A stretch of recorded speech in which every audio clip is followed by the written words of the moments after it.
I'd like to apologize for that break in transmission. We have an overzealous security slash generator operator who just did some magic. Whenever we're running the boom bar, even if there's a power on the grid, we don't use it. We just go straight to our own generator so that we can have a seamless program. But there's been one or two incidences where this has happened and it's just happened again. At times you just wonder what these guys are up to. So we're sorry for this. This is not a thing that we are proud of. But on that note, we'll have to say welcome back to the Boom Bar, and let's run through the other stories that we were planning to. Oh yeah. So just a few other stories that we're going to plan to. And still talking about France, there is a new variant we talked about yesterday, and they have named it IHU or IU. They named it after this institute where it was found. There are about 12 people now, even though it's a little vaccine resistant, they say that, but they do not know so much yet. But it's official, there is a new COVID variant. All right, it's expected. Like I said, we know that there are always going to be variants of. But the rate at which these variants are coming up now, like, we're not even sure of Omicron like 100% yet, and then here we are. Yeah, well, there'll be mutations, there'll be all of these things, but the naming aspect is what I am thinking. Okay, why are you taking glory for such a thing? And again, isn't it supposed to be the WHO? The WHO, yeah, purview? WHO has not done that yet. And it's until I hear from the WHO, though, personally for me, before we know what to call. But I know that they said they're going to go with the Greek alphabet and all of that. So I don't know where IU stands in the Greek alphabet. However, okay, I don't get the part where they are trying to also pin this on Cameroon.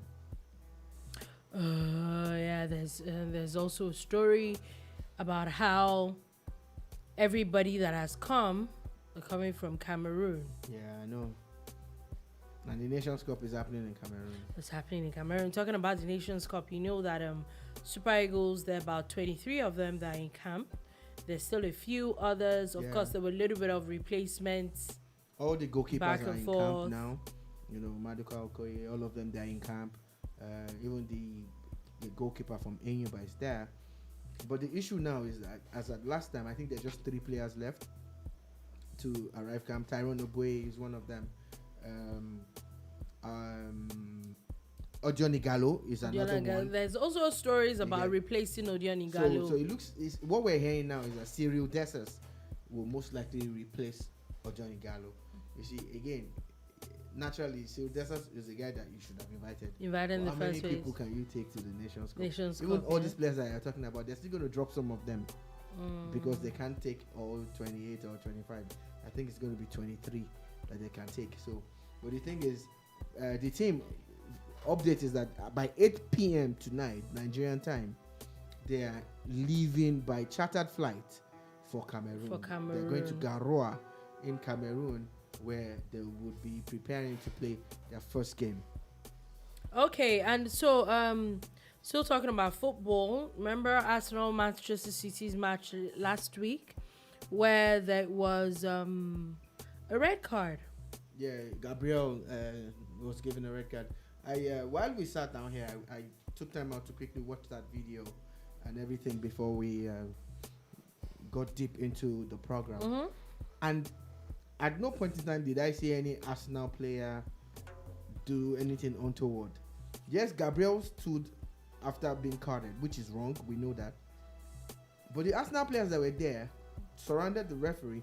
Then Lacazette actually walked up and kind of like pushed Gabriel back and spoke to him. And after a while, he left the pitch. Yeah, so He looks left the like pitch. But now they want to the English fine FA, them. yeah, they're And I'm fining wondering, them. I don't think they it's deserve bad to be enough fined. that they already have a red card. Honestly, I saw that thing. Which a lot of people are going on about how there was even no need for a red card. They're trying to beat the referee up or any funny thing. But I don't think they deserve a fine. I don't think Arsenal deserves a fine. But looks like the fine has not been mentioned yet. But looks like there is going to be a fine on that. Now, talking about COVID and sports. And Arsenal. Yeah, Arsenal's game is actually being postponed because of COVID. Now, the Arsenal-Liverpool game. And I know also Liverpool, as of today, Liverpool's,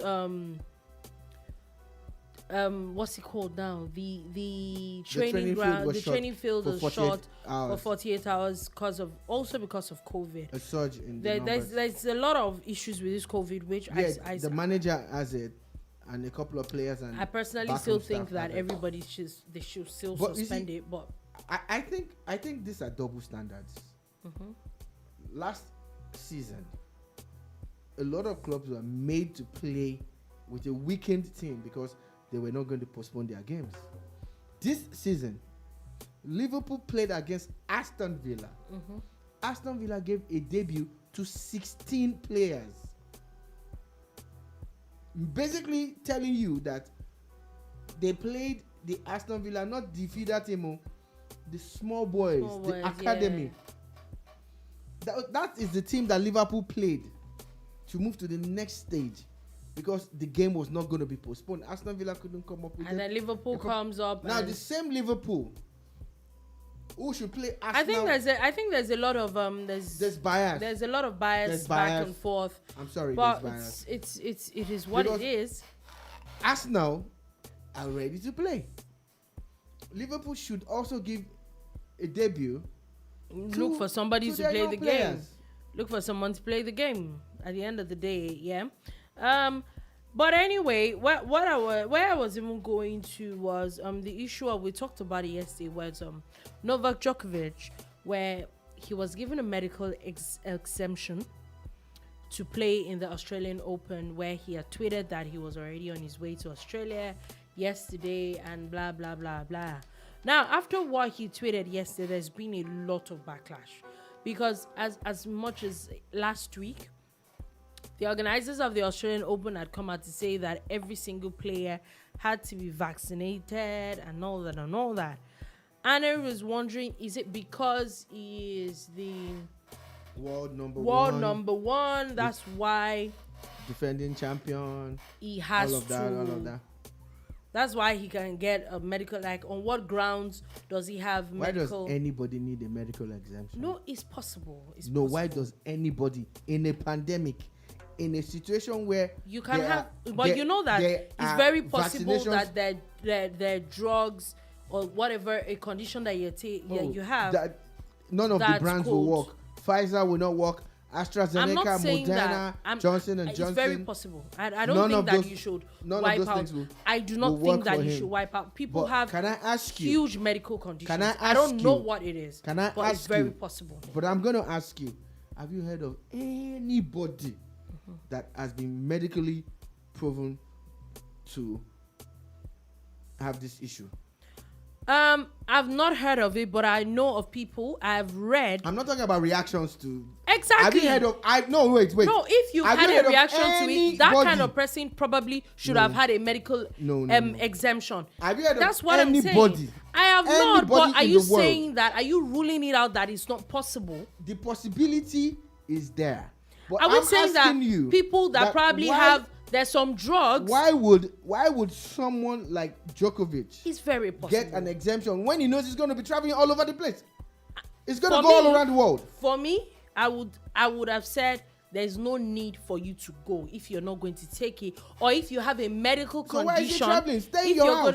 If you have a medical condition stay in your house. That is affecting. When they are talking about a 95% vaccination rate for this tournament, they already have achieved a 95%. So why is anybody being given any waiver? There's been a lot of outcry about it, and now not just that alone. I think this outcry that has now prompted the Australia's Prime Minister, that has now come out today to tell Novak Djokovic that he will be on the next plane home. Exactly what he said. If he has to bring evidence of being exempted from COVID-19. Like, he has to have major evidence on reasons why he's exempted from getting the vaccine. And if it is deemed insufficient, he is going to be on his way back home. I don't think that anybody deserves any special or preferential treatment. My honest, if you have a medical condition that can't make you take it, that's a chink then there's in no armor. need. There's no need to.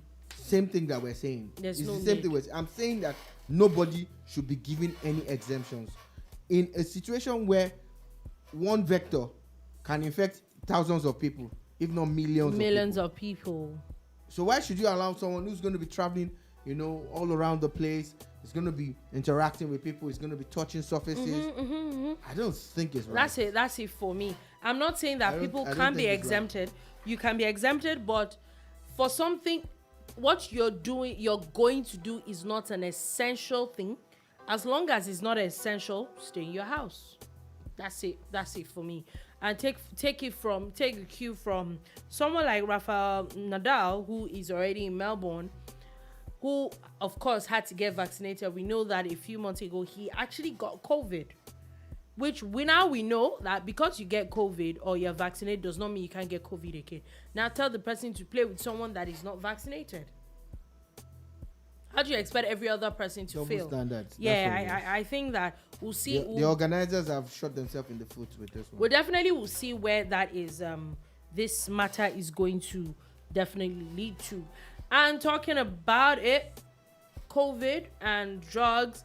Now, the National Agency for Food and Drug Administration and Control, NAFDAC, has approved a herbal drug that was produced by Afebabala University at Doekiti for the treatment of COVID-19.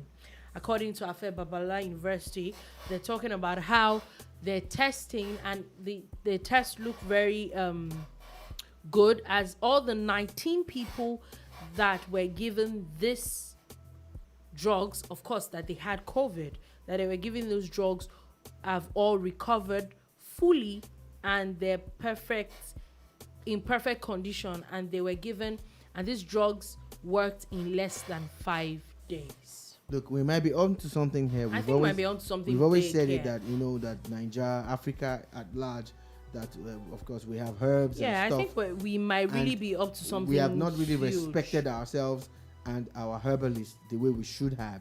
And if this university has gotten this approval, and it's coming from NAFDAC, so that means that now maybe the rest of the world must come here to get the drugs, to buy it off us, But I hope they're not going to adopt the business only approach.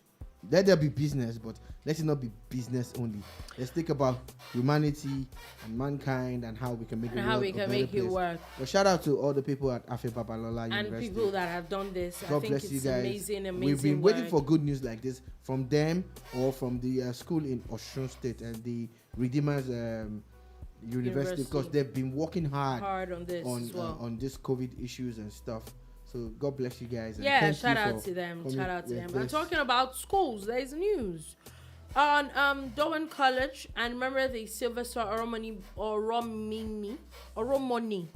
boy that died, the 12-year-old boy that died, and there's been a lot of back and forth. Now there's a new update that says that the Lagos State government has officially cleared the 5 students and 5 officials of Dowen College linked to the death of Sylvester Oromoni. They're claiming that according to the autopsy that came out, that I'm trying to read the exact words. It says that the result of the toxicology is not indicative of any toxic or poisonous substance in the body of the deceased.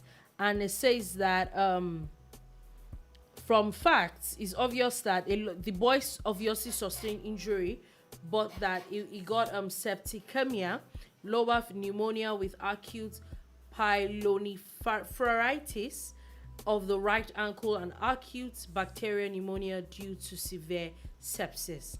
But they're saying that all these things is not caused by ingestion of a poisonous substance. If I had an opportunity to ask the Lagos State So what people caused questions, this? I will ask them, is it consistent with the story that the school gave us that there were football injuries?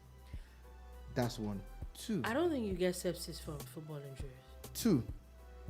Did the young man just make up the story about the people who bullied him to the point where they more or less I have a feeling, pushed him honestly, to the point where he got I have these a feeling injuries? that he probably, just my own opinion, very possible that he did not, he wasn't given a poisonous substance.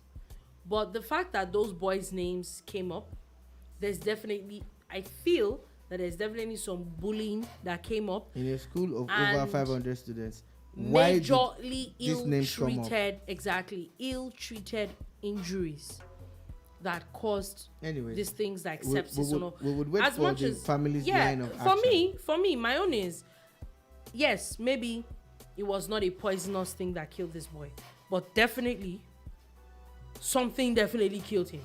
And like we always say a lot of times, another avoidable death. Another one. I don't know the fate of Dowen College. We'll see how that is going to happen. According to Lagos State, schools are supposed to have resumed, Of and as course, far as we know, waiting was that Lagosians. People are not going to any school until next week. a lot of people have resumed though, but A lot. I think Lagos State has resumed. I saw the news about how the turnout has been very, very abysmal. We'll definitely see how that works, but we'll see if and when Dowen College reopens. Because remember that Lagos State had shut it down. I'm not sure they've reopened it, so we'll see. We'll definitely see how that goes. With an autopsy that puts them in the clear, they're definitely going to open the school. They open the school now. There's also the issue of if people would bring a lot of students will come back to the school. Time will tell. The time will definitely tell. Now, finally, before we go, there's a little bit of entertainment news where it said that Ira Star has made Shazam's list of 5 artists to watch in 2022. She's actually the only Nigerian on that list. We're definitely going to watch. Now, also, there is news that comes from, remember the Burna Boy Shatawale Ranko? And the social media rants back and forth. Now, Twitter, social media microblogging sites, has officially brought down Shatawale's post or his tweet that was going on, especially the post that similarly admitted of him admitting in engaging in rape. Well, let's see what happens. Let's see where all the voices that are being raised will lead to. The guy seems to be unfazed by anything. He's uncouth. He likes to, go off on a tangent. But let's see where this leads to. Staying with Shatawale and Burna. Burna Boy is in Ghana. Arrived Ghana yesterday. Private jet and all, as usual. And Mr. Shatawale, Burna is in Ghana. He's in Ghana. He can't come. He's there. So let's see what happens, yeah. But one other thing that's happened with this whole matter is Burna's former girlfriend, we can say former now, Steph London. Oh, really? Yeah, they've been estranged for a while now. Oh, really? She wow. changed her Twitter name. I really thought that. To One Done today. She changed her Twitter name to One Done, which is Shatawale's moniker. Okay. Let us come and be going. Are you serious? Okay. Let's go and be going. And on that note, that's all we have to take on the Boom Bar today. Thank you for listening. Thank you for watching. We definitely will be back in tomorrow at 3 p.m. Nigerian time. Find out what that is. Peace. Have a beautiful, beautiful day ahead.